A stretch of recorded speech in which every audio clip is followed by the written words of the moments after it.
Welcome everyone. So for this series, I would like to document down and review some of my trades. So I will review one bad trade and one good trade in terms of the trading setup and my mindset behind it.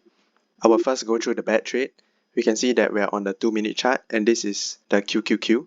On this candle right here, I have my signal, which is an indicator to tell me that there is increasing volume and it closes above the 8 EMA, which is the white line. This means that there might be potential to the upside, so I decided to take an entry right here after I get my signal. So my stop loss would be a close below this 8 EMA and VWAP level, and my first profit target will be this green resistance line, which is a daily level. So we can see why is this a bad trade is largely due to the entry. Firstly, we can see that this is a downtrend and we are playing to the upside.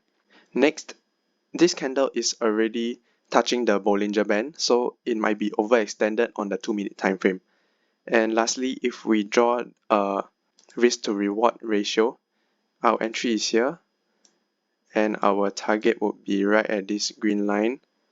We give some wiggle room to our stop loss, and we can see it is roughly 1. The risk to reward ratio is not really ideal as well. If we draw the Fibonacci extension from this local bottom over here, there's a wick, all the way to this previous local high, the wick right here, it actually hit this first extension level. However, of course, I didn't take profits here. I was a bit greedy and wanted it to touch this green line. So it ended up rejecting this zone over here and it closed below the 8 EMA and VWAP. So after these two candles of close, I decided to exit the trade right around here for a loss. So this is the bad trading setup.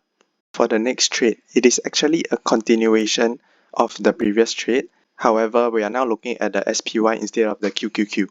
So at this candle 1050, we have a signal to the downside and this was followed by a continuation move. However, I didn't manage to catch this move, but I noticed that it retraced back upwards. So if we draw our Fibonacci retracement from this upper wick over here to this lower wick, we see that it retraced back to the 38% level and it is also at this 30-minute resistance line, which is the purple line. And it is also close to our 8 and 21 EMA. So I decided to take an entry to the downside right around here. And how do we get our profit targets? Let's use the Fibonacci extension for this downward move. And we get our first target at 508.75. And our second target coincides with this green support line, which is actually a daily level. So it went down for a bit and it came back to retest this 30-minute resistance line. So I actually averaged in my position right here because my stop loss is right above this 30-minute level. So the risk to reward is still there.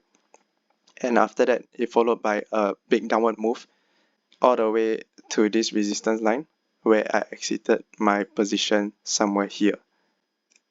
So if we draw the risk to reward ratio around here, our stop loss is right above this resistance line and giving it some wiggle room. The first profit target will be this first Fibonacci extension, so it's 3.52, and the second one is roughly 4.3, so it's a pretty good risk to reward.